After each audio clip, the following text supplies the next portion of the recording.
Yeah.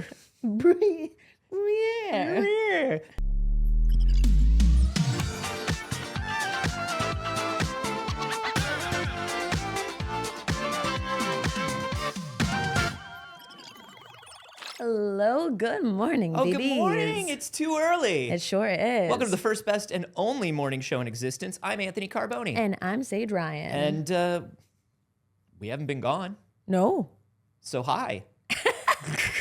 Gatekeep, gaslight, girl boss. You, both of you, hi Alex, good morning. Good morning, Alex. Morning. Hello. I want to hear everything about your lovely trip to Big Bad Con, but first we want to let you know that we've got some good stuff coming up in the show. Yeah, we've decided that we always put something in the title, and most of the time it takes us a good hour to get to it. So what we're going to do is we're going to promise you what we're going to get to. And my first promise of what we're going to get to is Elon Musk trying to stream. Yeah, that's interesting. We're going to talk about the Naughty Dog layoffs. We're going to talk about how to pronounce a very important Square Enix Final Fantasy character's name. And we're going to talk about cat nudity, because it's important, and it's about time that somebody finally talked about cat nudity. And mech suits! I promised Anthony the mech suits would make the intro. I just feel like cats have been getting away with it for too long. They don't even wear little shoes. Your dog just walked by naked. Just naked. No, with just a tie on. He's wearing a tie because it's business. That is actually more offensive. Okay, He's business boy. Picture two different things. He's picture doing a naked scary. man. Okay. Gay.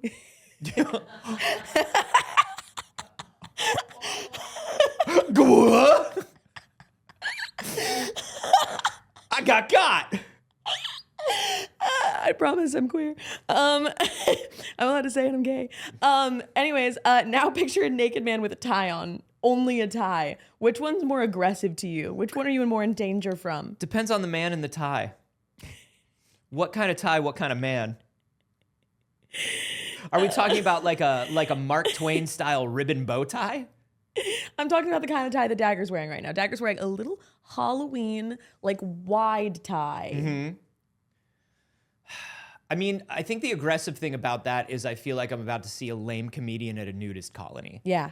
Do you know what I mean? Yeah. Like, I don't think it's aggressive and like I'm worried about this nude man. I think it's more like a Catskills comedian. Sure. In We his have very wide different lived novelty tie. experiences. Yeah. His wide novelty tie does tell me that I have to run. Speaking of which, I got a tattoo while I was gone.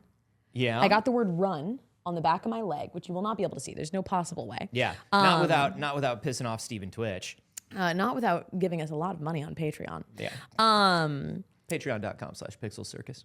I got a matching tattoo with 5 other people. Okay. While we were at Big Bad Con. That is just the word run. Elise is in the chat. Elise is one of the people who got it. Hi. And there's no meaning. There's no meaning. There's no meaning whatsoever, but we all decided to get it on our body forever. You just wanted vaguely threatening ankle tattoos? I'm glad that you see it as vaguely threatening. So that was kind of the idea. Our friend Masood, who I think you'll see on the channel sometime soon, who is a content creator in the space, had signed up overzealously for a 7 a.m. run at a convention, Anthony. I have friends that do that too, and they look forward to it. And I don't trust them. You want to talk about people that I find vaguely threatening? Yeah, people who run at conventions. The naked man in the novelty tie. I'm like, oh, bud, okay, I don't know what you've got going on, but nah. The person who decides I'm going to a convention and I'm going to get up at 7 a.m. with other people at a convention and we're just going to go for a run. No way. Absolutely not. No, and this is one of those conventions where people stay up late playing games. And we were like, hey man, there's no way you're making it to that run. And he was like, we'll see. He did not make it to that run. A lot of people do though, and those are the people that we should hate, fear, and shame. Anyway, so instead of going for the run, we all got a tattoo that says run. I love it. Just to make fun of him, really. That's great. For signing up. I like that you've reached the, that within your last couple tattoos, you've reached the point of this would be silly and dumb.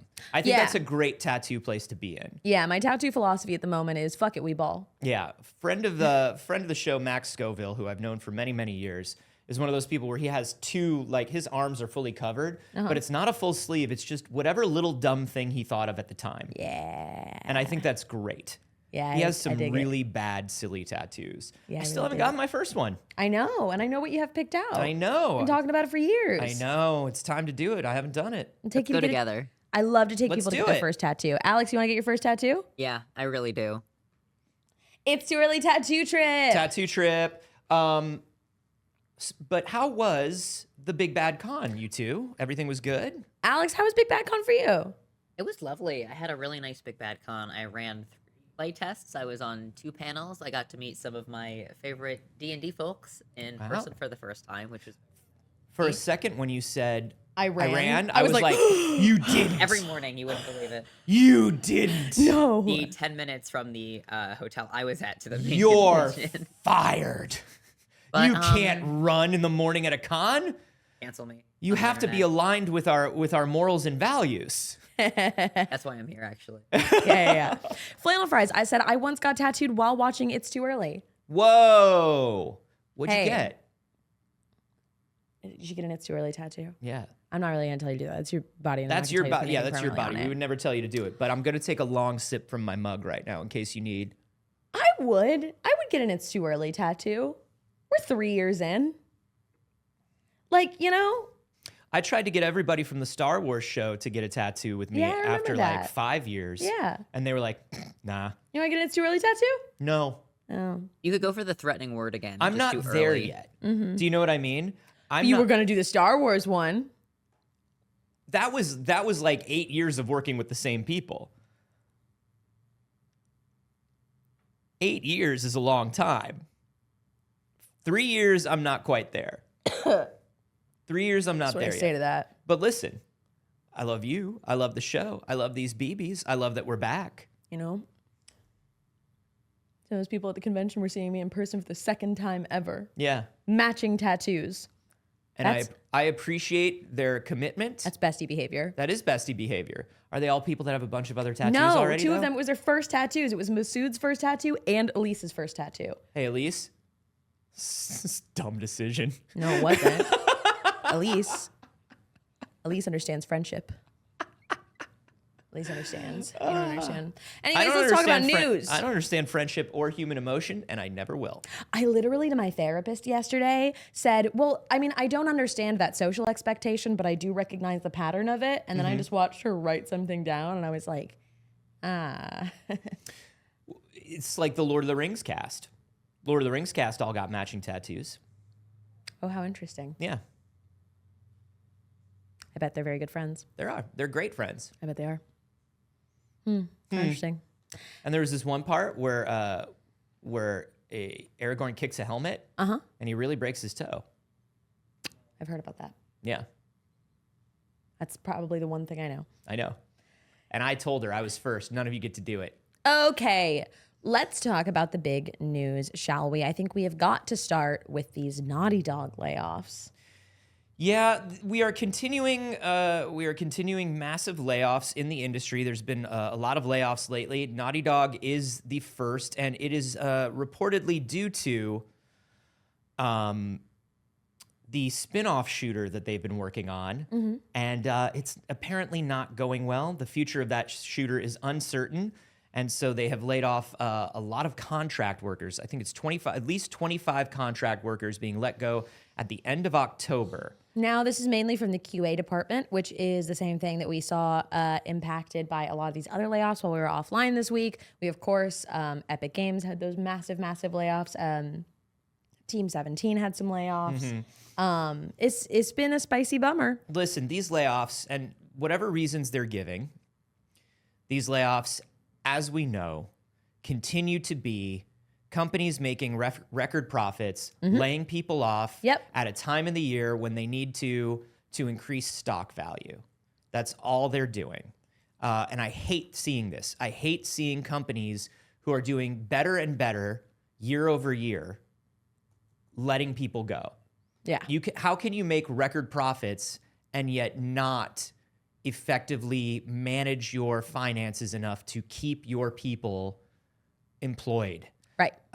Especially like, listen, the strange thing about this particular round of layoffs is this has been the banner year for Naughty Dog. Yeah. The banner year.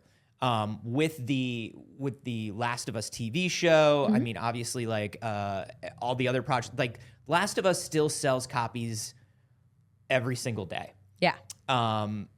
Their games still continue to sell copies. You know, we just got PC ports of things. We just got, you know, The Last of Us 2 and just like other Last of Us remakes. All of these things are still happening. Yep. They are fully owned by Sony now. Yeah. Sony is also making money hand over fist, also posting record profits. Yep. You would think that they have the money and the time to continue either working on this shooter or continue with these QA people in other positions within Sony, other positions within Worldwide Studios, or just at Naughty Dog to continue testing other things that Naughty Dog is working on. You need a QA team practically. I mean, you need a huge QA team year-round these days to work on a AAA game. You really do. The thing at the end of the day is a lot of these companies cite those various reasons of, oh, well, this isn't going as we expected or this or that. And one, I say, then make your projections better to protect your people and don't do these things.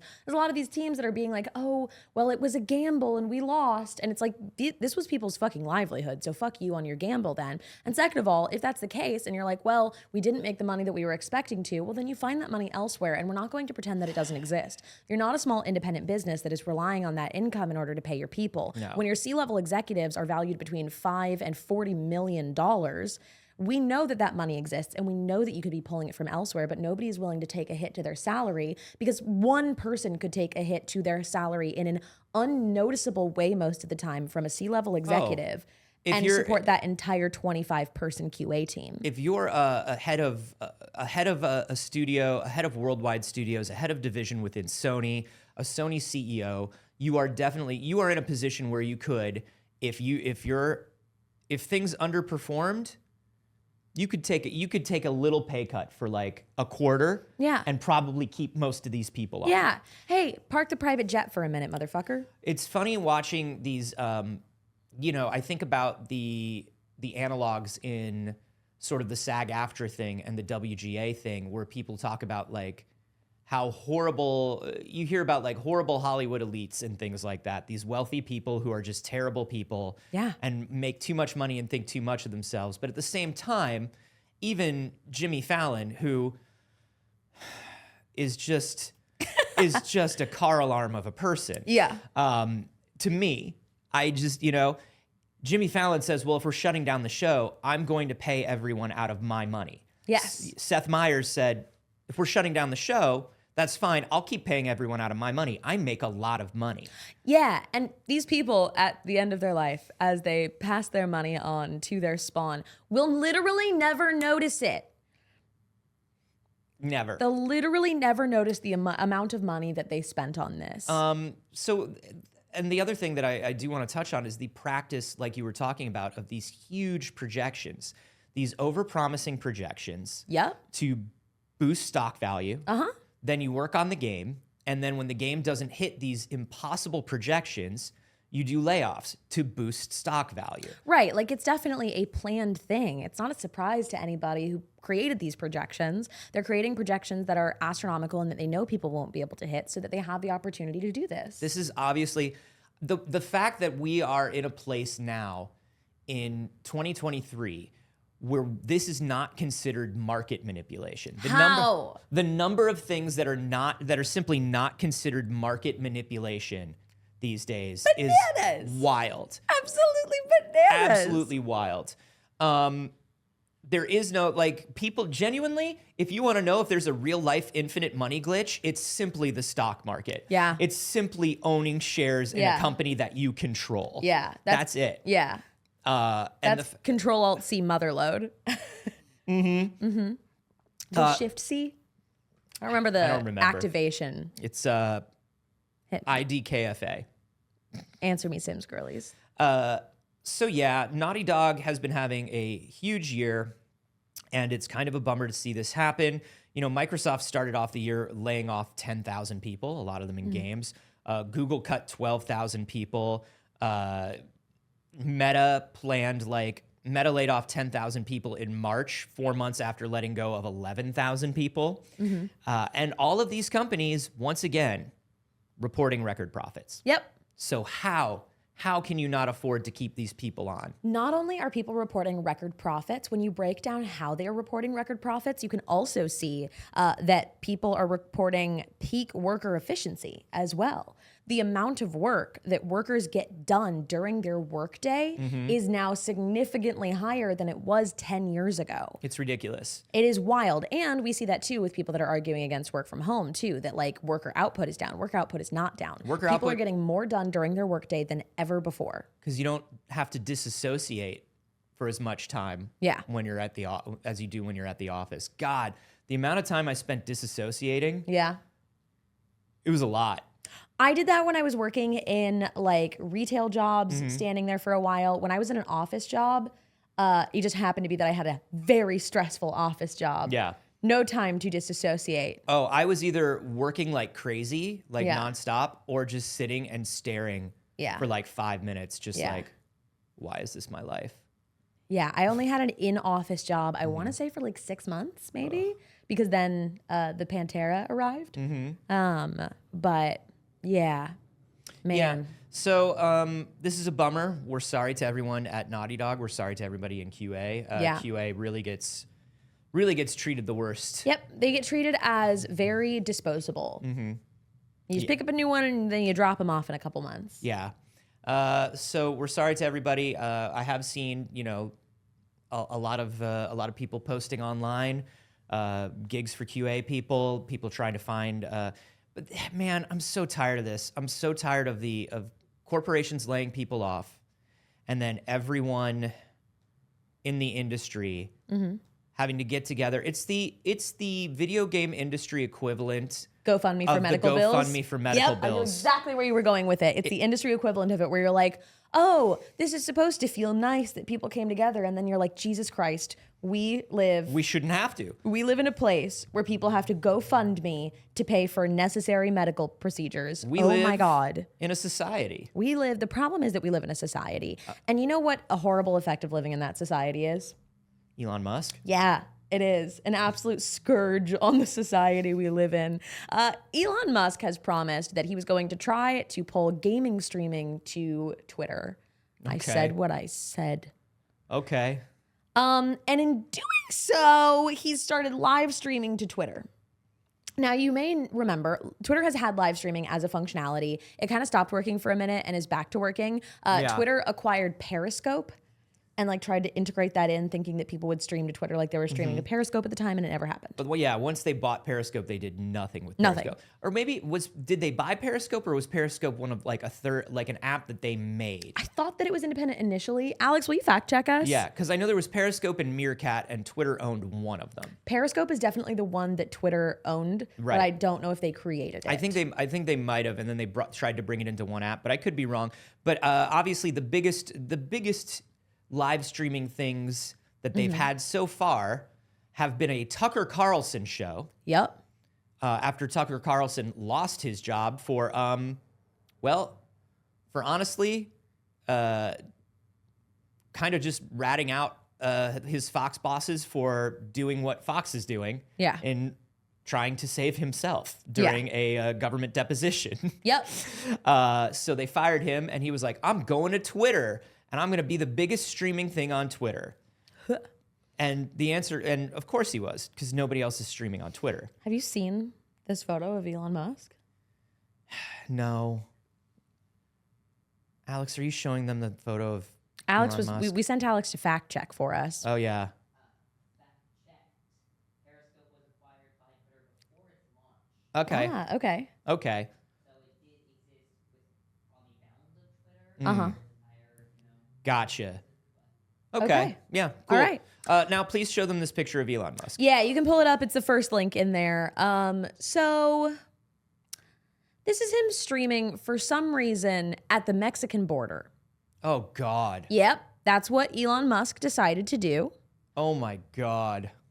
What a nightmare. During the stream, he says that he's extremely pro-immigrant. And that pronouns in the bio means the woke mind virus ate your brain. Yeah, that's something that he says a lot. He was wearing a Dead Space shirt and looked dorky as shit. and was saying things like, my hat is 10 years old and I've hip fired a 50 cal while walking. Hey, fun fact that a lot of people noticed, and you can notice in this picture of him, he's wearing that hat backwards. That's not the correct way to wear that hat. He's wearing it in reverse because he's never worn a cowboy hat in his life.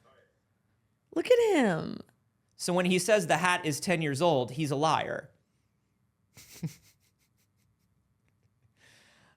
He kept insisting because people didn't believe him that his hat was 10 years old. I wonder why. Yeah, because they knew how to watch, because you should know how to wear it if you've owned it for 10 years. Maybe it's a trend. Maybe it's like wearing a baseball cap backwards, you know? Maybe like people just do that now. Yeah. I don't know. Maybe we should just, hey, everybody, maybe we should just give Elon Musk the benefit of the doubt. So what he said was, and this is a quote from Elon Musk, as an immigrant to the United States, I am extremely pro-immigrant. I believe that we need to greatly expand a legal immigration system, but by the same token, we should also not be allowing people in the country if they're breaking the law. That doesn't make sense. The law is there for a reason. Yeah, Elon Musk has never broken a law and just paid for that to go away. Yeah, no, he doesn't break laws. He continually referred to people as the illegals and said things reportedly about how New York is buckling under the pressure of immigrants, even though, as stated in this. Yeah, New York is buckling under the pressure of immigrants. Yeah. Immigrants...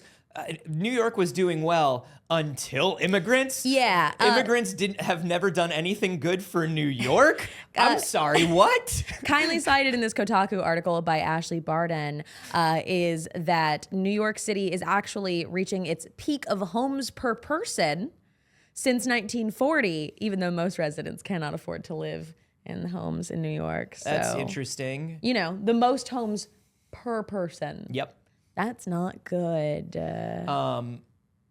Yeah, I love the talking points of New York is terrible, LA is terrible. I love those talking points because when you look into them, it's like what you're really saying is you are terribly afraid of non-white people. Yeah, 100%. That's all you're saying. Yeah. Because there is no way to look into the economies of New York or Los Angeles or the well-being of people in New York or Los Angeles and not see anything except really, really good shit going on. Yes. Now, do we have more homeless, more unhoused people in LA right now than we have in quite a while? Yes, there was just a pandemic. Yeah, maybe instead of evaluating how bad the county or state is because of how many homeless people we have, we should try and figure out where the country is going wrong, that we have more empty houses than homeless people in the United States, but still have homeless people. Yeah, we should also look into why the unhoused come to Los Angeles.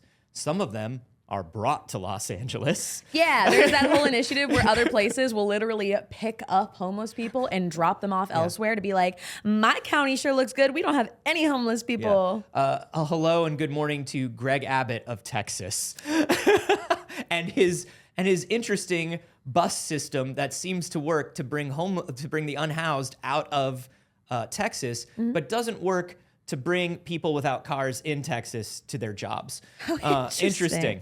How interesting. I think Planet Zen in the live video audience put it very well and said, so he's pro-white European immigrants. Yeah, a lot of people who are anti-immigrant are pro-white European immigrants. Yeah. Because that's how either they got here or how their family got here. Right.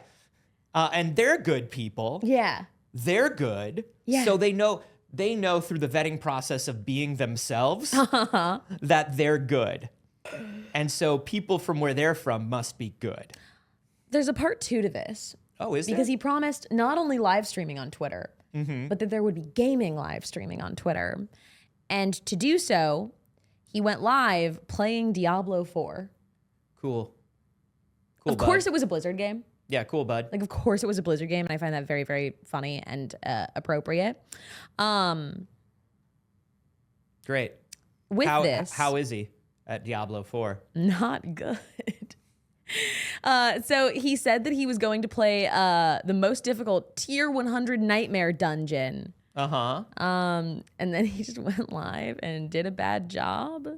Cool. Yeah. So this is what his stream looked like. If we can pull up my screen here. Oh, that frame rate is definitely not us. That's the stream. Yeah, that's how it looked on Twitter. This is a billionaire showing off his streaming video product. Yeah. Who cannot get the gameplay portion of his stream to run at a decent frame rate. Nope. Webcam's running good. It looks like Elon needs somebody to show him how to use OBS. Yeah. Hey Elon, what are you using there, bud? And his light just blasting in his face. You can't see. Oh any no, details. that's just his complexion. Ah, okay. That's what happens when you've never been outside where the poor people are. And here's the thing that I think It's so flickery. Do you see it flickering? It's It's fucking so wild. gross. It hurts my eyes to look at. Hey, do you know who they hate? Who not only knows how to stream, but the stream looks good and is good at the game that they play, which is League of Legends? AOC. Hell yeah. AOC does League of Legends streams, and she's good. Yeah, she is. I love it. I And live the for stream looks good. Yeah. If you're going to show off, I mean, above and beyond dunking on Elon Musk, if you're going to show off your streaming video product on your platform, and you want people to see how good Twitter is for streaming video, Yeah. wouldn't you want to make sure, like, have somebody from IT come by? Yeah. Have some, just have somebody check He it out. can't. He fired everyone in IT. Well, also, he can't allow anybody to help him. No.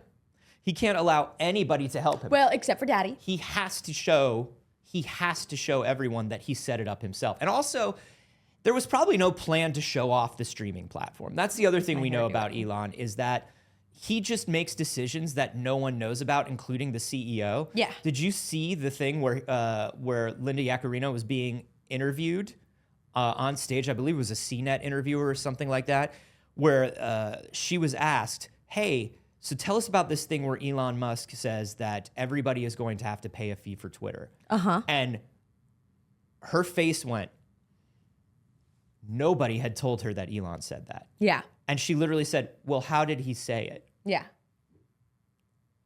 Which you don't means, know. Which means he announced it Yeah. without telling the CEO or informing anybody that's something Twitter was going to do. Correct. So I have a feeling when he decided he was going to stream Diablo 4 and show off how good Twitter is at streaming video, Yeah. he didn't tell anybody. He just got coked up. He drank all those monsters that he keeps by his cool gun that he has to take a picture of all the time to let you know he has a gun. He got coked up. He drank his Red Bulls, and he's like, "I'm gonna show everybody. I'm gonna show everybody. I am at Diablo. Let me tell you something. I'm a businessman. I can turn a $44 billion website into an $8 billion website in just a year. That's boy math, baby. That's boy math."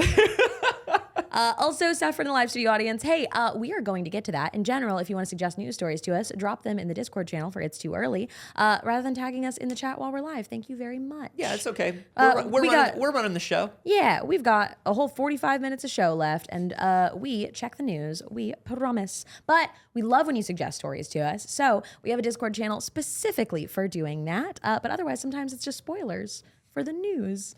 Every time somebody does that, I picture there's an old episode of The Simpsons where somebody just like runs in, like kicks in a door and goes, "Oh my God, the PTA is disbanded." Like it's the most important news in the world.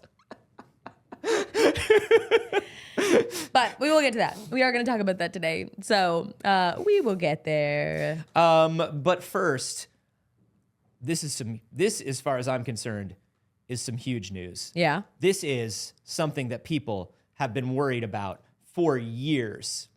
Which I'm so confused by. If I bring up this picture, Alex, please show my screen. Or pull up the picture as well. Yeah, but just the picture.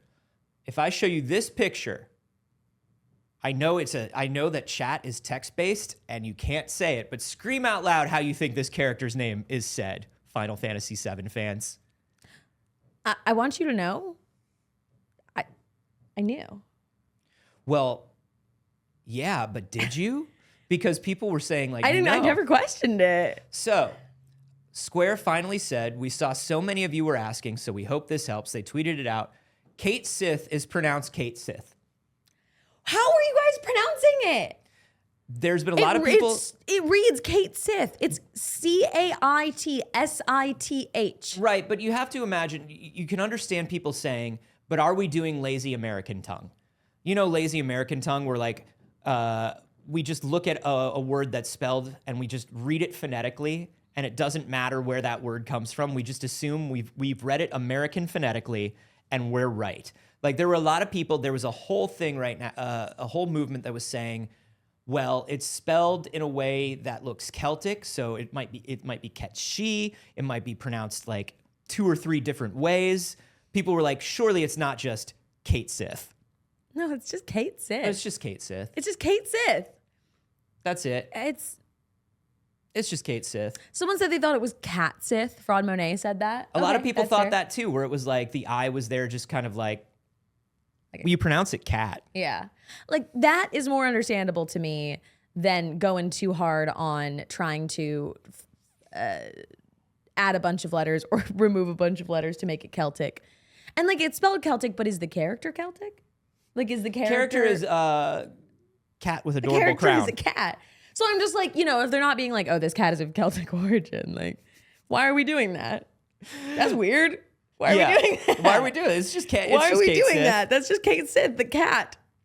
I also want to say, looking at this picture of Kate Sith from Final Fantasy VII Rebirth, there's just something about the fact that the face is still pretty cartoonish, and then the gloves and ascot are super real. Yeah. I don't like picturing the realistic fingers on this adorable cat that are underneath those gloves. The hands are a little too human. They should be shorter and chubbier like cat fingers. Yeah, I don't appreciate it. It just feels like a lot of knuckles.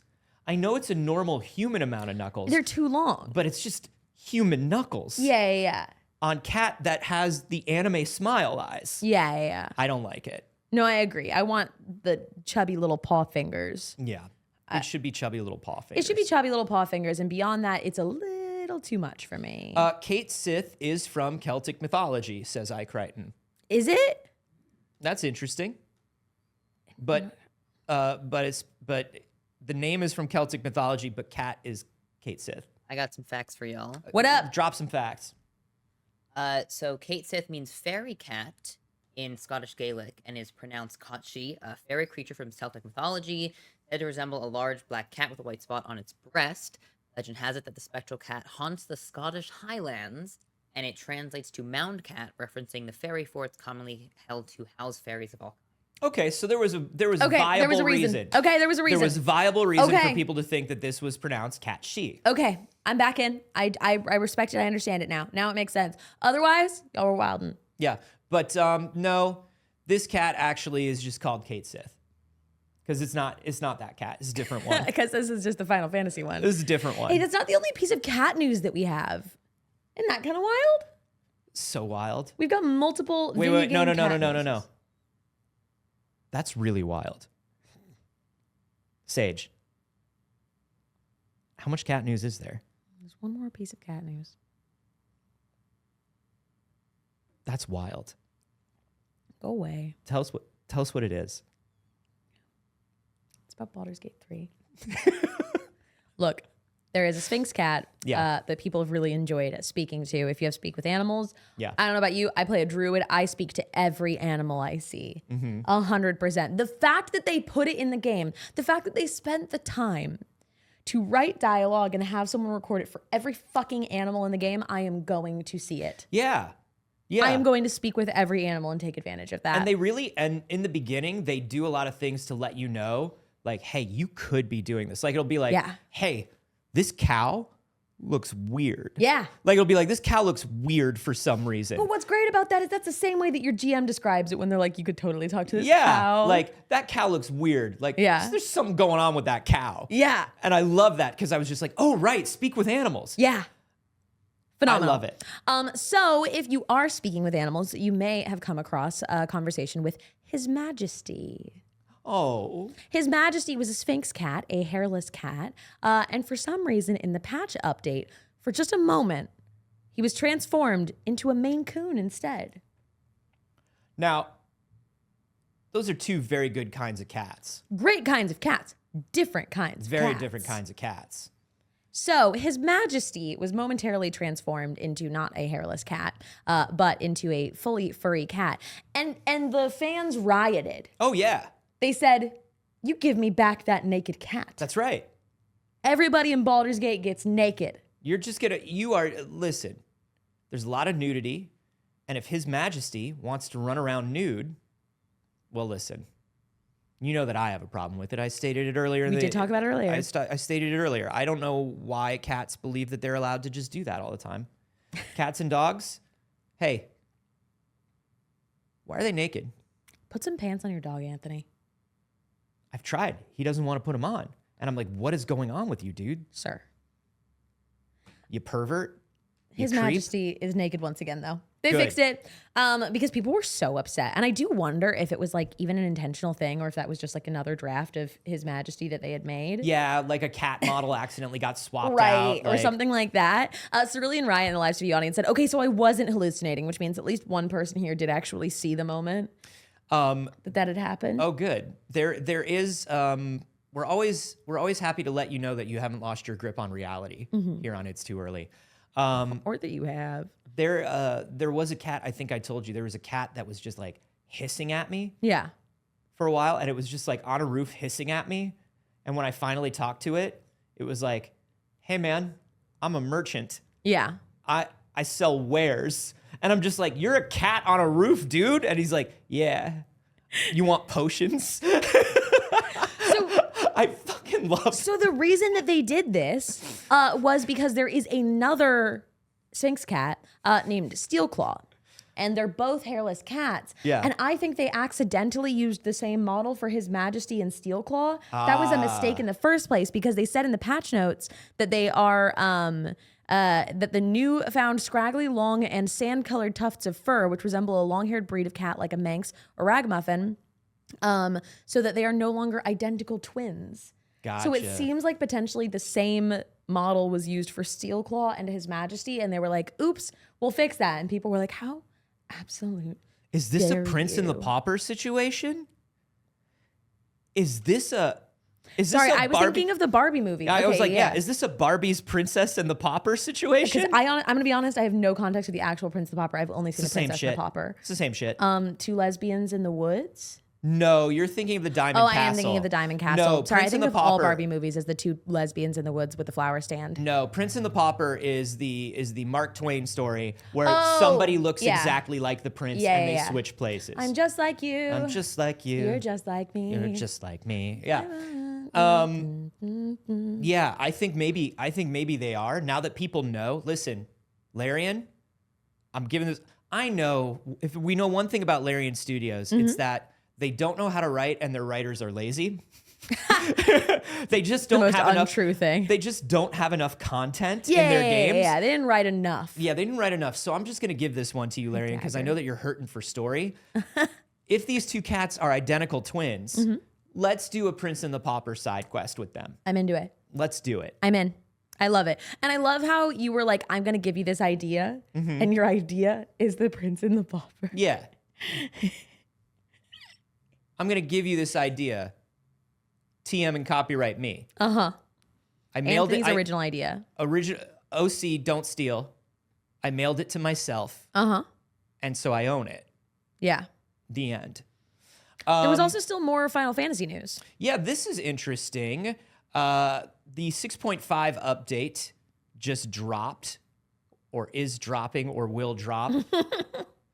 There's constantly, it's an MMO, baby. There's like, what update is it? I don't know. I don't play this game. Nice, People have Anthony. tried to get me to play this game forever. Smooth intro. I'm not going to play it. No one can make me, except I might play it. Because in the 6.5 update, there is the duty support system, and they have increased the duty support system for the entire game. So what does that mean? Duty support system is a way of playing through new content in a game without other players. You can bring NPCs into dungeons and stuff with you. Yeah. They've expanded the duty support system, so you can basically play through the entire story of Final Fantasy XIV by yourself if you want. Yeah. play the MMO entirely by yourself, if that's the way you choose to play. Look, it's a very fun game. And I will say a lot of the things that hold people back on playing MMOs is being like, oh man, like my squad's not on it. And like, I don't have people to play with. Yeah. And like, could be anyone. Could be anyone. I mean that about anyone. Yeah, it could be anybody. It could be anybody. It could be any two people. Anyway. Right here. This was originally introduced in the Shadowbringer expansion. Like Anthony said, that was just for the new content at the time. So with the 6.5 patch, now you can do the whole game. I'm a huge Final Fantasy 14 fan. And by huge Final Fantasy 14 fan, I mean I haven't played in like a good year and a half. Because I don't have any friends that are playing right now. But add this to Destiny. Add this to Destiny so I never have to stop playing Destiny. I always have to play. Add Final Fantasy 14 to Destiny? No, the duty system. Oh, geez. I was sitting here waiting and implying for Anthony to play Final Fantasy with me, and he's like, add it to Destiny. And I'm like, the fuck did you just say? No, add the duty system to Destiny 2. Yeah. Because what happens with Destiny 2 is I'll start playing Destiny 2 Yeah. and I'll be able to play like a couple times with friends and then it'll Yeah. be like raid day. I've said this a million times before. You have. It'll be raid day and I just can't play on raid day or whatever. And then I'll come back and everybody's like, we beat the raid. I was like, will you do the raid again with me? No, it took forever. Bye. We're all jumping away with our cool new magical guns that you can't have. Bye. Make a trade, Anthony. Make a trade, Anthony. My Make voice? me an offer. My beautiful singing voice? but I'm known for my beautiful singing voice. Come on, Anthony. You want someone to play Destiny with? Yeah. How interesting. I find myself looking for someone to play Final Fantasy 14 with. I'll do it. I'll do it if you do it. I'll do it if you do it. Absolutely. You also have to play Sea of Thieves with me. Ha! I get 2. No, you don't get I two. know I do. No, you don't. No, I do. I didn't say yes to Yeah, two. but I already put it in, so it's in the deal. We both like Sea of Thieves. Yeah. You're So welcome. we probably both play Sea of Thieves anyway. It doesn't need to be a You're deal. welcome. You're welcome, but it's in the deal. It's like a very aggressive way to ask Yeah. me to play Sea of Thieves. Yeah. It's Got it? solidified. We got any more cat news? No, that's the end of the cat news. All right. There's a few other pieces of gaming news before we're gonna end with, I think, like the big terrible news. Yeah. Yeah, I think that's an end of the show kind of piece of news. But I do want to talk no about link for this this. very good news. Hey, everyone. It finally happened. You can pilot your own transformable mech suit. You're allowed to buy it. It can be yours. All it takes is $3 million. Oh, that's all. That's all it takes. $3 million. Alex, there are 3 videos in that story. Go ahead and bring up whichever one you like because it's gorgeous. This is a $3 million mech suit that you can jump into. It's called the Arcax. It's named after a winged dinosaur that was believed to be the first bird on Earth. It's a battery-powered, 4-wheeled robot made by Tsubame Industries. It's 15 feet tall. It weighs 3.5 tons, and it can transform between upright robot mode and vehicle mode. It only moves at 6 miles an hour because it's a huge freaking robot. Yeah. But I will say 3.5 tons is actually not much heavier than the average car, I want to say. Yeah, but how big is it compared to the average robot? How big is a cat? How big is it compared to the average robot? Look at it go. It's beautiful. I want it.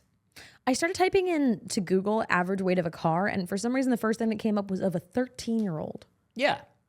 Yeah, so the average weight of a car is about 4,100 pounds. Well, what's the average weight of a 13-year-old? I'm not looking at that. I don't want that in my Google. All right. I don't Google anything about a 13-year-old. No, thank you. All Hard right, pass. that's fine. So here's my questions for $3 million mech suit. Yeah. Okay. Dope.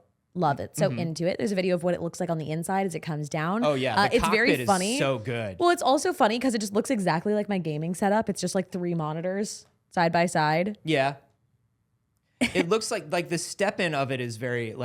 Oh yeah, very cool. And they just have like a gaming 4 chair monitors. inside. Yeah. Like they just have like a That's what I'm racing saying. chair. Just a bunch of gaming monitors and like a racing chair. Hilarious. But It's air conditioned.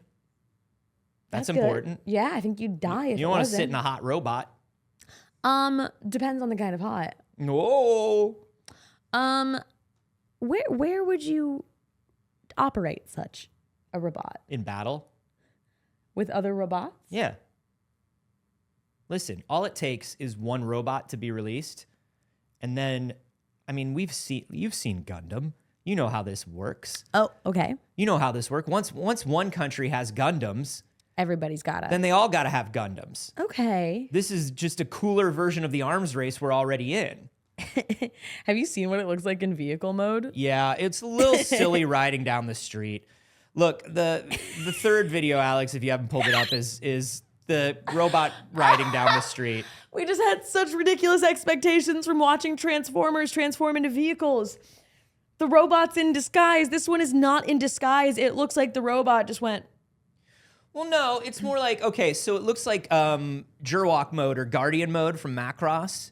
You know, it's like halfway in between robot and vehicle. Like, But it's like because its arms are tucked in and you can see its arms, it looks so funny. it's like, it's like when a little kid is doing an excited run. It's driving like this. It's and like, little. hey, you've been good. We're gonna go to McDonald's. Yeah, and it's like running around in circles. Like, I'm gonna go to McDonald's.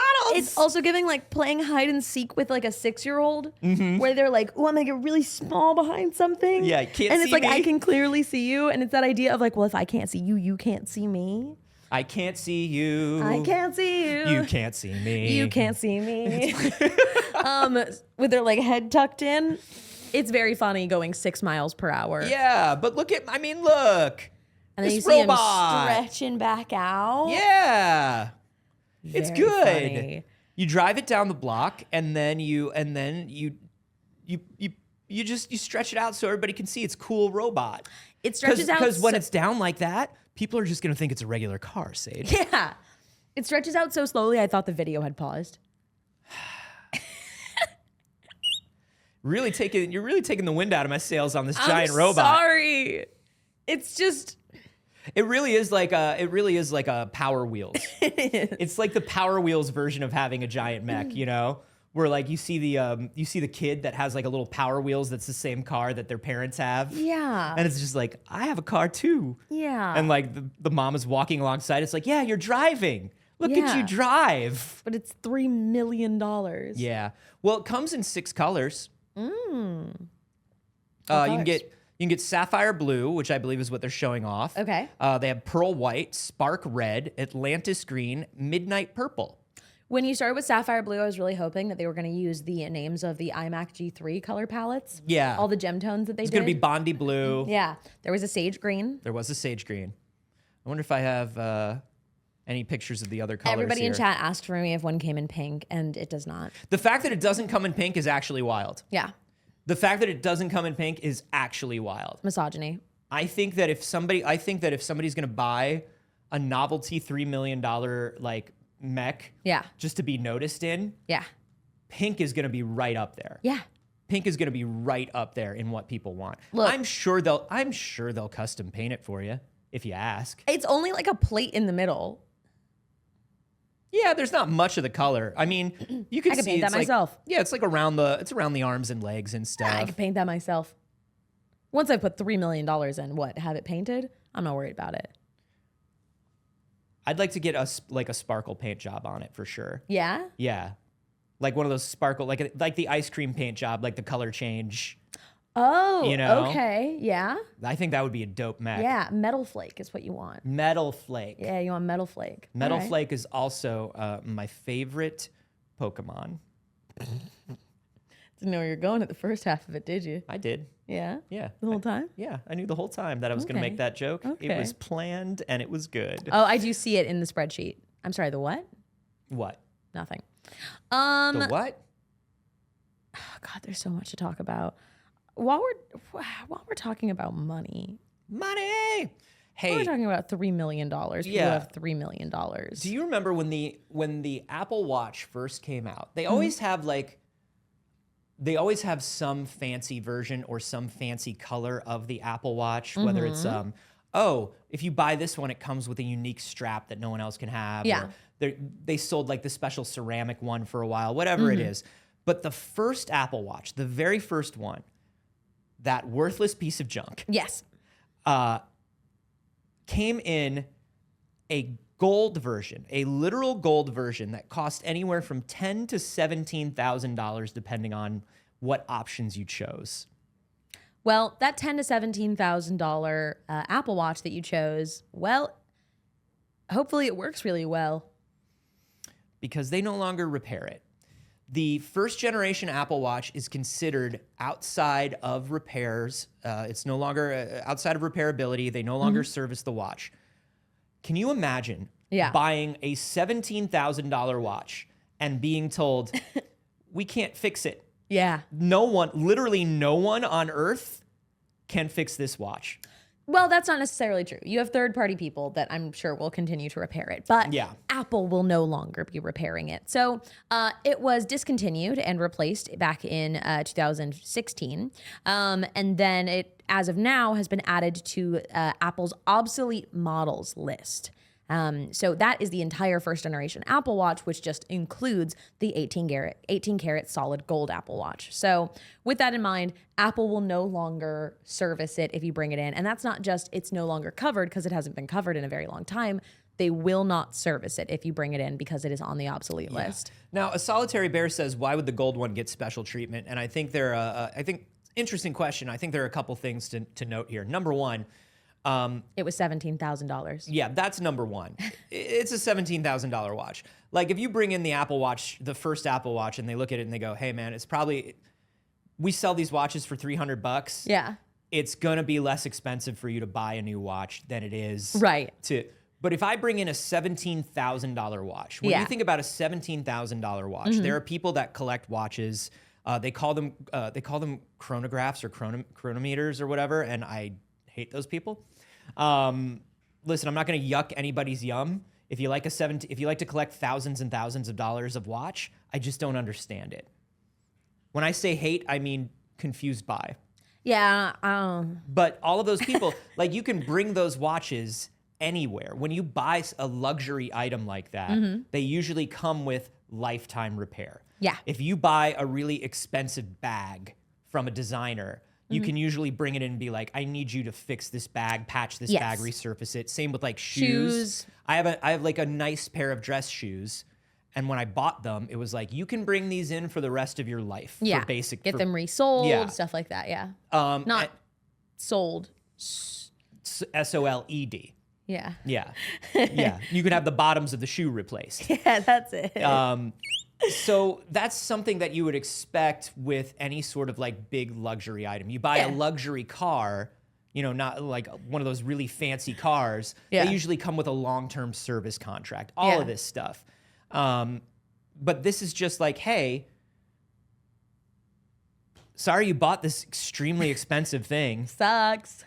And, you know, Apple sucks at right to repair. Oh, yeah. Apple sucks at right to repair. Yeah, they do. But the fact that they had released this $10,000 watch, and when they released it, I think most of us, I was still working at Revision 3 at the time, so I was reporting on a lot of tech stuff. Yeah. And I think everybody in the office was like, why would you buy that from Apple when you're going to have to upgrade it next year? Yeah, in general, I think gold-plated tech is a bad idea. And it's not just Apple, like, it's a bad idea. There was that company that was really popular for a while, Virtu. And Virtu was like luxury phones. But what they would do is they would buy like popular models of phones and give them like gold finishes and special finishes and stuff, and then turn around and sell the phone for like $5,000 more than it was. I think that's super weird. Yeah, me too. Like, because again, it's just like, it's a piece of technology that you rely on, so you are going to have to upgrade and replace it no matter what. If you bought, however, the Queen's golden Wii, I would be like, yeah, I get that. Man, if anybody knows the whereabouts of the Queen's golden Wii, please call this number. Please call us. Please call us. Please call the number on the screen. I want to play. I want to play that. I want to play the official Barnyard movie game on the Queen's golden Wii. God, I forgot about Barnyard. Barnyard had that's the weirdly square-nosed cow, right? Yeah. They had a whole show too. Yep. And an officially licensed game on every platform. Wow. I'd like to play Barnyard. Trans. Huh? The cow's trans. He has udders. Hey, Barnyard. Barnyard. Way to go, Barnyard. Hey, it turns out we stand Barnyard. Love that. Doesn't sound like a word anymore, though. Now we've said Barnyard. it. Barnyard. Barnyard. Barnyard. Yeah. Kate Sith. Yeah, that one still sounds normal. Sith. So yeah, sorry to anybody who really wanted to flex that $17,000 watch. You can with the power off. No. You just have to do that. Okay, oh my God, there's so much ridiculous news. Look. And it's like, where do we get to the ridiculous news? Fuck it, I want to talk about it. Yeah. Hey, just as a reminder, they're making a sequel to the Joker movie and it's a musical. And I know we've told you this before, And but I know we know that we know that you probably already know it, but like I forget because I think that my brain takes in the information and rejects it as not real. Yeah. There is something that we have to have, I think, as people to separate fiction from reality to stay sane. And there are things that we have to not accept. You know, they use that trope in horror a lot when something is like unfathomable. right, it's the eldritch horror. Do not look directly upon it. Exactly, Yeah. because your brain can't handle It will it. simply drive you mad. This is the Joker Folie à Deux for me. Yeah. Starring Lady Gaga in the musical Joker 2 Folie à Deux. I think there's a reason why when I look at like I can't wrap my head around this. The reason why is there are two very good things about this, and it's the sequel to Joker. You know what I mean? It's the sequel to Todd Phillips' Joker. Well, is which, it? Which I truly was not a fan of. No! Not a good film. Did not enjoy the film. But the fact that the sequel is a musical with Lady Gaga as Harley Quinn. Unbelievable. Like how my brain says, no, don't you put things that I think sound like a good idea into this sequel. can't. Don't you do it. I can't do it. Shout out to Critter Jason in the live studio audience who said like Fallout Boy's Folie à Deux. And yes, I also think I'm just going to say it. Now, it was a term before Fallout Boy used it. I know. However, I really do think that album was significant enough that we in pop culture can't name another thing that. I think it was a big enough album. I also think that's probably the way Todd Phillips first heard the term. Probably. Because remember, until Todd Phillips directed Joker, he was known for directing like the Hangover movies before he directed the Oscar-nominated Joker. I think it won an Oscar, didn't it? I don't know. Don't watch Joker. Hey, but I've got something to say to James Gunn and the people at DC and the people at Warner Brothers. If you're going to release a Joker's movie, hey, cowards, why don't you release the people's Joker? Why don't you release it? Why don't you remove your cease and desist on the cool movie about the trans Joker? I still haven't seen it. You can't. It played at TIFF and they were given a cease and desist. Oh shit.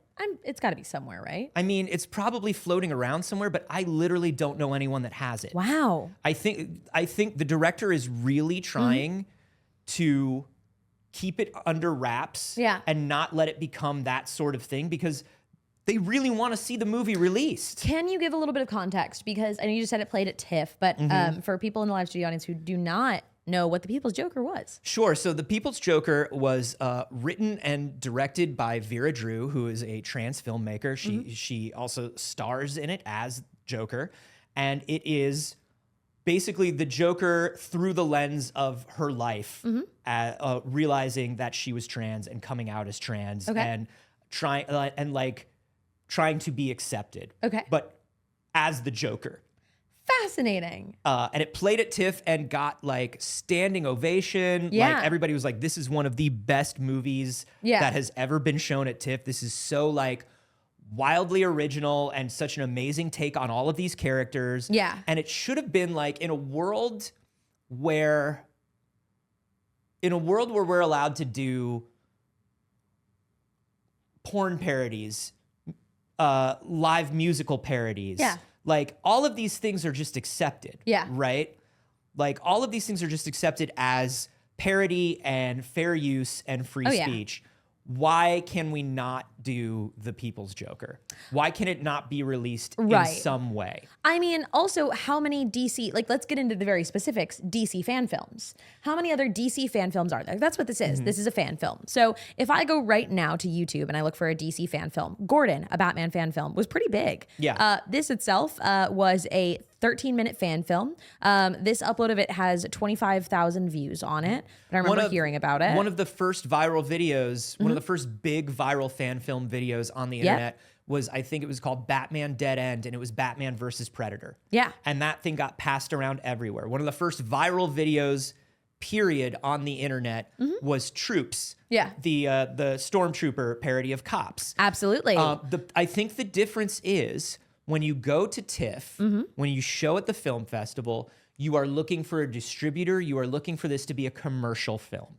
That is true, but I also have here Red Hood the Fallen, DC comic Batman fan film, 2.6 million views. And if you're willing to release on YouTube and you're willing to say like, hey, this is a fan film and we're not going to make money off of it. But they can't release on YouTube now because of the cease and desist. So I guess it's just Right. about what approach you took first. But they could say, hey, you cannot get distribution. You cannot, profit off of this in the traditional sense, but you can put it out. They've been stopped from putting it out at all. And I don't know if there is the possibility that the filmmakers behind this are saying, we don't want to put it out on YouTube. Our only method is we want official distribution and we will not release it otherwise. Yeah. But it also sounds like from the legal perspective, they would like it to be public and can't in any way. Yeah, I think the idea was this was made as a it is a fan film or a parody or whatever, but it is also an important work for Vera, Yeah.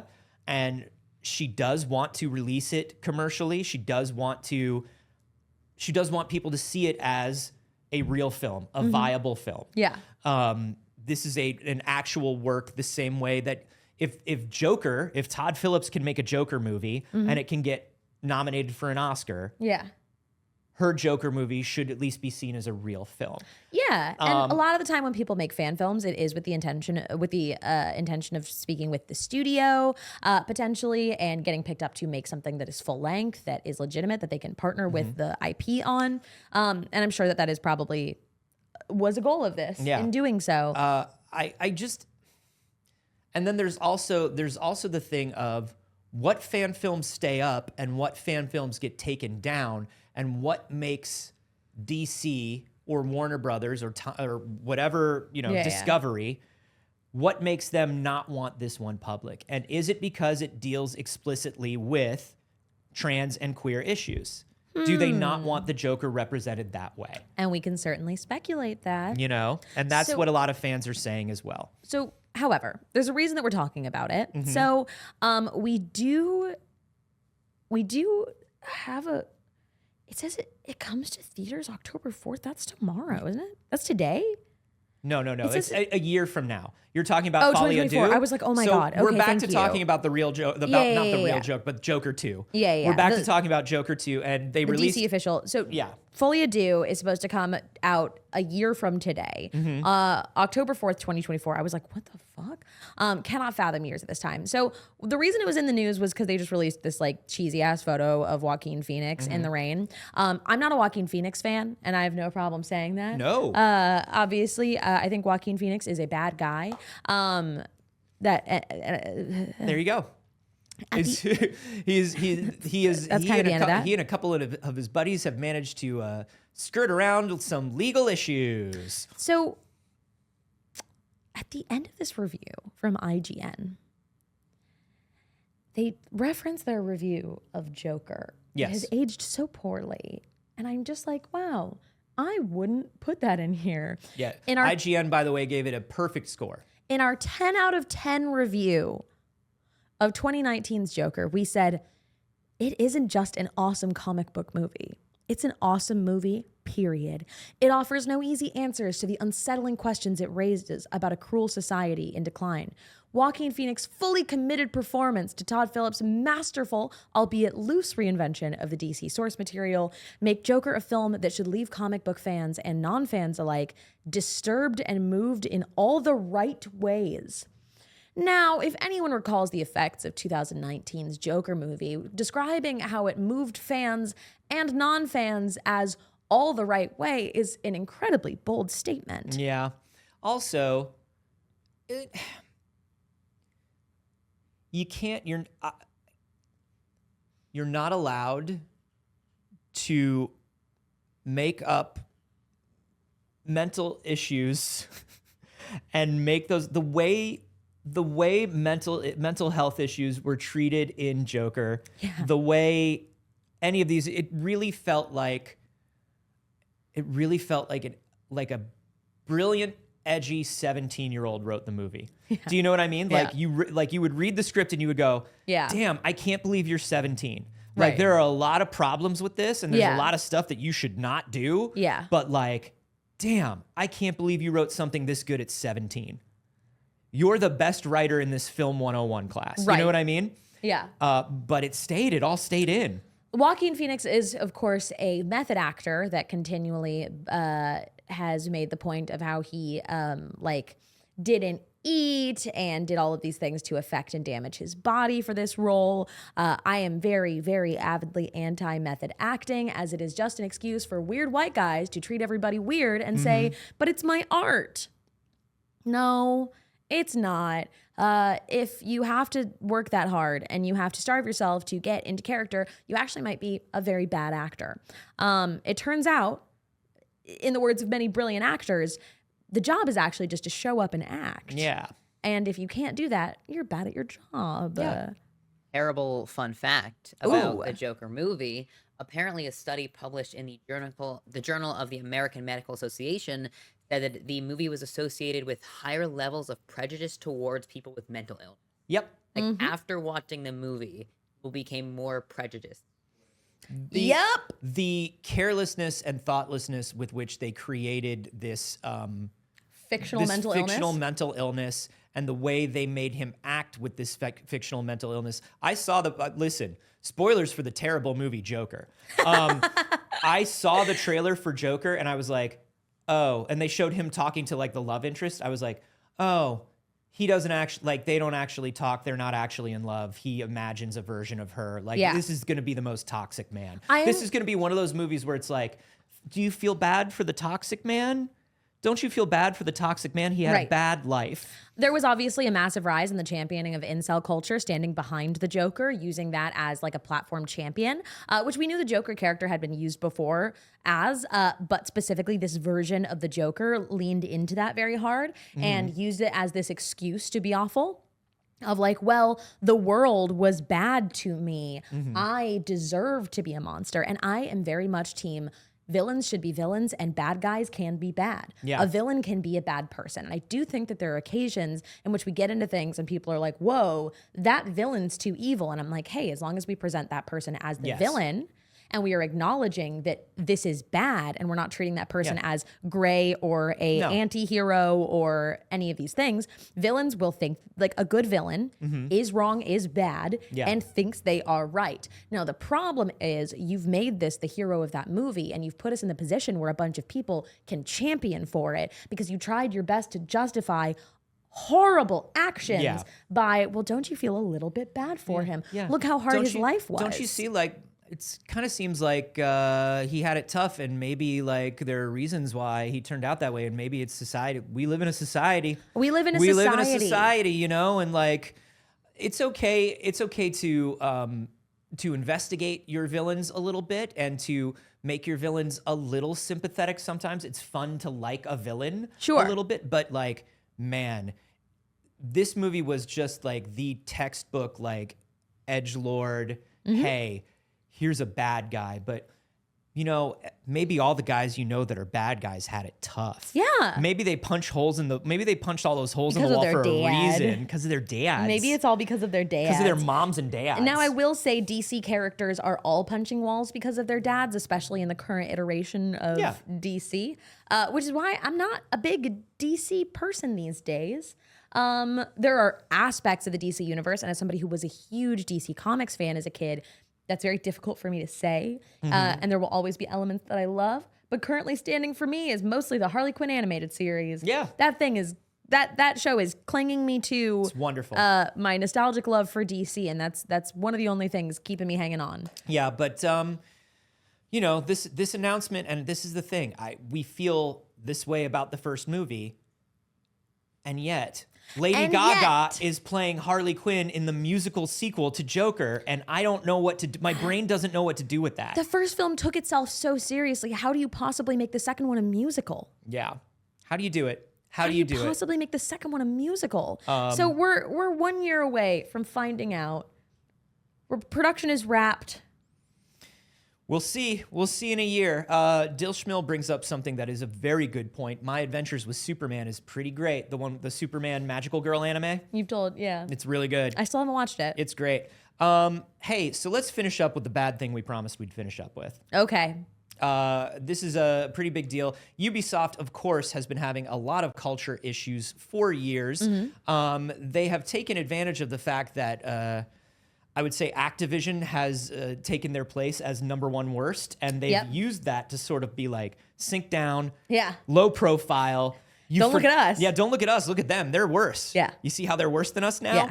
Yeah. But of course, sexual misconduct allegations, allegations of racism, allegations of xenophobia within the company, which how could there be racism and xenophobia at the company that makes the Assassin's Creed games and puts that notice before the Assassin's Creed games that says it was made by people of all different faiths and nationalities? No, they seem like how could they do it? How could they do it? But yeah, there have been years and years of sexual allegations at Ubisoft, and French authorities are moving ahead with a criminal investigation. 5 former executives were detained for questioning on October 23rd, and including former VP Tommy Francois, CEO Yves Guillemot's former right-hand head of creative, Serge Hascoe. They are pulling in these people, and they were detained. Sergey. Huh? Probably Sergey. Serge. Yeah? Yeah, Serge? they're French. Serge. Sergey would be spelled differently. So they have been detained.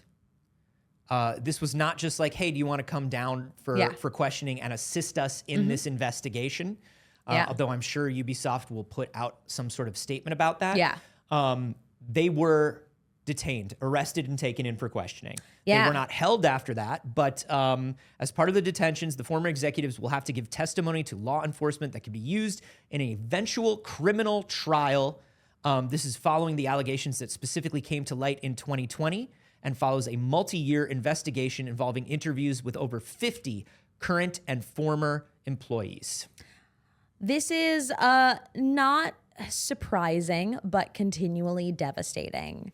The games industry is riddled with so much danger and violence and so much horrific misogyny. And I think that people underestimate the ways that misogyny escalates and what misogyny is often actually a telling sign of. That we are very glad to see there being a criminal investigation of it. Yeah. Obviously, it's fucking horrible that it's happened. So Serge Hasase would allegedly make sexual comments about employees and growl at them in a suggestive manner during meetings. They would be like presenting things, and he would like at them. Disgusting.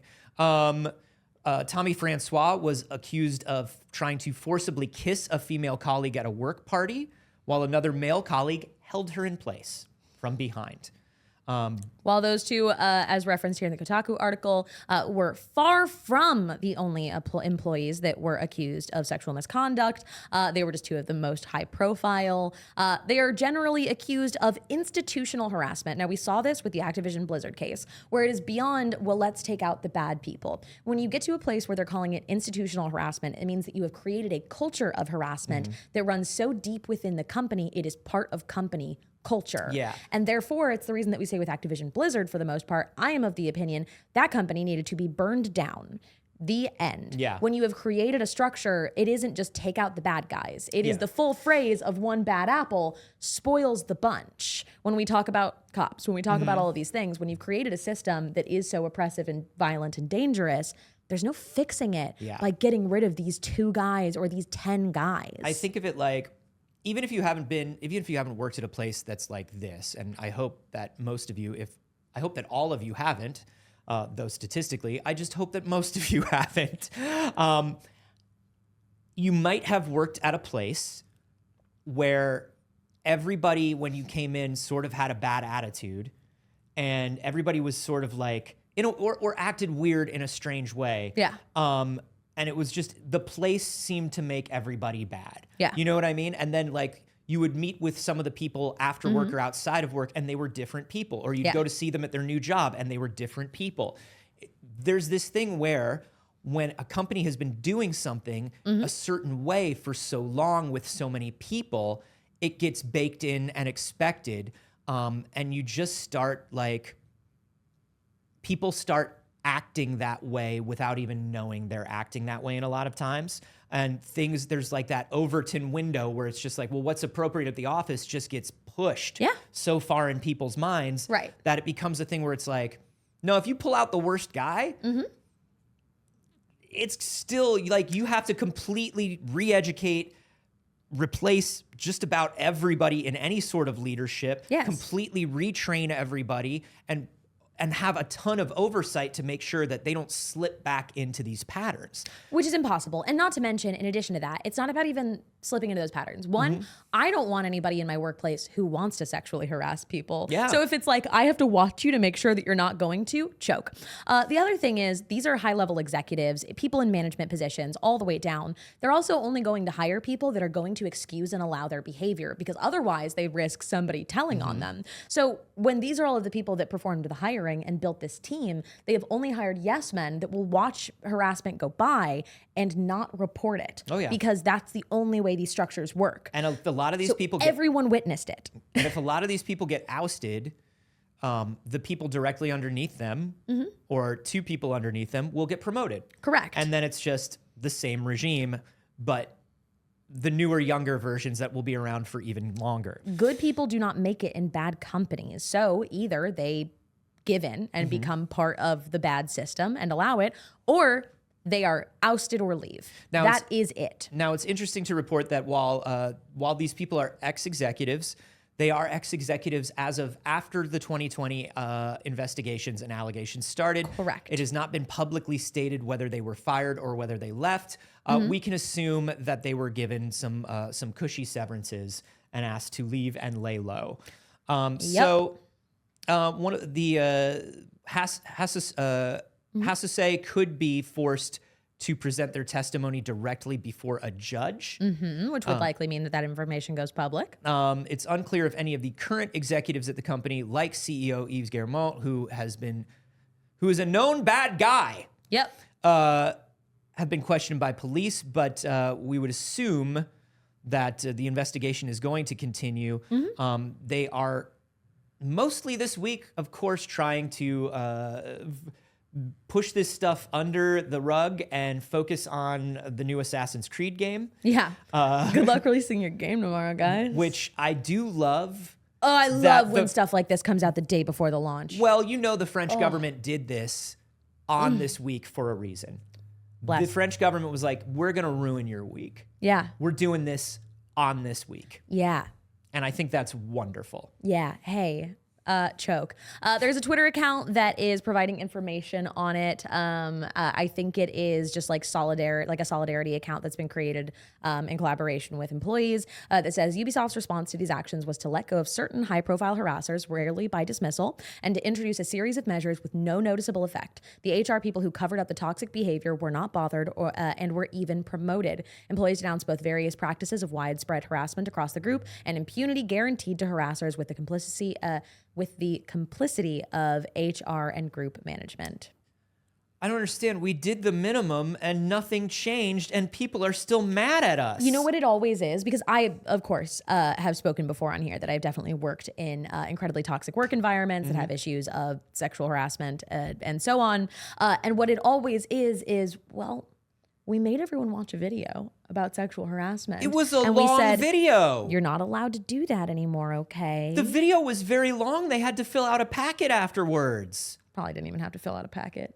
there's like a little like question and answer that's like, is it okay to do this? No. Is it okay to touch butts at work? And they're like, we made sure no? that they said no. We made sure, and if they said yes at first, we said, "Hey, you seem to have gotten one wrong. Do you want to answer again?"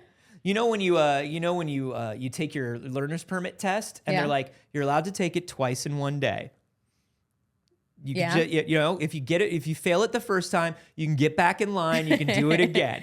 I don't know. I'm actually very good and smart and passed my learner's permit test the first time. So I don't know, Anthony. Wow. I did fail my driver's test, but just remembering things, I got it. I just didn't know how to drive. On my driving test, on the driving course, there was a pigeon that wouldn't move, and I stopped for the pigeon, and the woman was like, "You have to keep going." I was like, "That bird's not moving." She's like, "But you have to keep going. Like if you were in traffic, you couldn't stop." I was like, "But we're not in traffic, and there's a bird, and the bird is not moving." Yeah. And I failed because I didn't keep moving for the bird. I think you made the right choice. I think I made the right choice too, but I had to wait an additional 2 weeks to get my driver's license. Yeah, I had to do that too. Come back in 2 weeks. Oh, the other thing was when we went out to my mom's car to take the test, my mom had parked in 2 spots. And there was a note on my mother's car that said, "You park like an asshole." And I was just like, I didn't drive here. I was just like, "I'm so sorry. I did not drive here. My mother drove here. I'm so sorry. Please don't hold this against me." Does she have to come take the test now? Please don't hold this against me. So I think between that and the bird, I was just fucked. Yeah. That wasn't in your favor. Anyway. That piece of news was a little exhausting. We will keep up with that and keep you updated on all of those things. Can I just tell you something nice? Yeah, do one nice thing before we go. This game looks really cute. Let's talk about a positive video game thing. There's a game called Dungeon Experience. Alex, I'd like to watch this with audio if we can on my screen. I'm gonna open it full screen. It just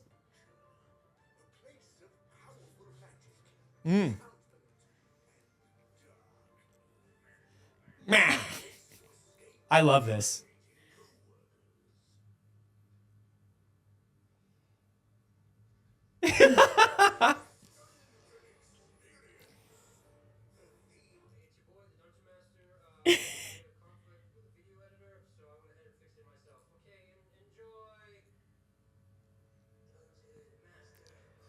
We're apparently getting no audio on the game. Oh, we are? Alex? Okay, there we go. Dungeon Experience is an bummer. immersive I missed a little bit of it. first-person fantasy guided tour. Run by me, a low-level RPG monster, turned entrepreneur, and all-around handsome crab. Wow, look at that beautiful symmetry. Those creepy crabby claws. Take the time to explore our dungeon. Exploration. And meet our many dungeon inhabitants. Hey, you really don't need to speak to me. Consider me a table. Right? Just part of the room. So good. We It's a good also trailer. have All very right, high-quality that's enough merch of at the it. gift shop. It looks like there's a bunch of like silly mini games in it. It is a parody of RPGs where you experience one from the warped point of view of the creature you'd normally be fighting around the same time you tackle your first slime. I think it's just really cute. I don't know. I feel like occasionally we need a reminder of some games are good and some people are making good games. I just want to say, since we were muted, the developer did say that the talking mud crab from Morrowind was the inspiration for the Crab Dungeon Master. So good. I love it. Do we have any sort of release date or anything on this? No, we just know that they can play it at PAX Australia. Okay. From October 6th to October 8th. Yeah. So I'm excited. I hope that we get an actual release date soon. I think we've just got probably like a coming soon on Steam. But I'm going to wishlist it on Steam. Yeah, it says date to be announced. So maybe after PAX Australia, we'll get a date. Yeah. That's a great trailer, though. That's a 1,000,000 out of 10 trailer. That's the kind of shit that gets me every time that I'm like, oh, I will play that. Absolutely. Yeah. And that's it, everybody. That is all of the show that we have time for today. We are going to go through and we're going to thank everybody that supported us live during the show today. But first, Anthony. Yes. Where else can they find you on the internet? Well, later on today, you can find me and Saige on Kind of Funny talking about the Ahsoka series or season finale. Yeah. Very excited for that. You can also find me everywhere on the internet at A Carboni, except for here on Twitch where I'm Anthony Carboni, and we are on day 7 of the Impossible Spider Marathon, where I'm trying to play through as many mainline Spider-Man video games as I can before Spider-Man 2 comes out for the PS5 on Just October mainline 20th. Spider-Man games. I'm just mainlining all of the Spider-Man games. We are, if you'd like to come watch later this afternoon, I would really appreciate it. We're in the middle of a horrible, horrible time in the marathon that I call the Gauntlet of LJN, where it's simply the worst licensed Spider-Man games. They're broken, they're bad. It took me 5 hours to beat a Game Boy game. Amazing. It's a nightmare. So please, twitch.tv/Anthony Carboni. And it's also a fundraiser for my insane medical debt. So thank you for coming. Go check it out. You can find me everywhere on the internet at Not Saige. I don't know. That's it. I'll be back to streaming. I've been traveling, so I'll stream again sometime tonight. Someday. Or something. Alex, what about you? You can find me on Twitter at Alder_Mancy. You can find me most Saturdays on Total Party Kiss, where I run a queer horror campaign called Strange Hungers. And yeah, that's it. Neat. Thank you, everybody who watched and supported us during the show today. You can check out patreon.com/Pixel Circus if you want bonus content. Goodbye, Anthony. Anthony's got to take Dagger outside. It feels like that small dog splatter gets smaller every single week. Check us out on Patreon. You get a bunch of exclusive bonus content over there. There's actually a 7-day free trial now. To check out the Patreon if you want to see if it is worth your while. We will have a new Patreon clip coming out this week. And when you subscribe, you get access to the whole backlog of Patreon content. You get things like all the after shows from Failed Save. You get bonus clips from It's Too Early every week. You get drawing interpretations of our favorite NPC guy. I don't know. You get weird shit. And there's new shit coming to the Patreon very, very soon.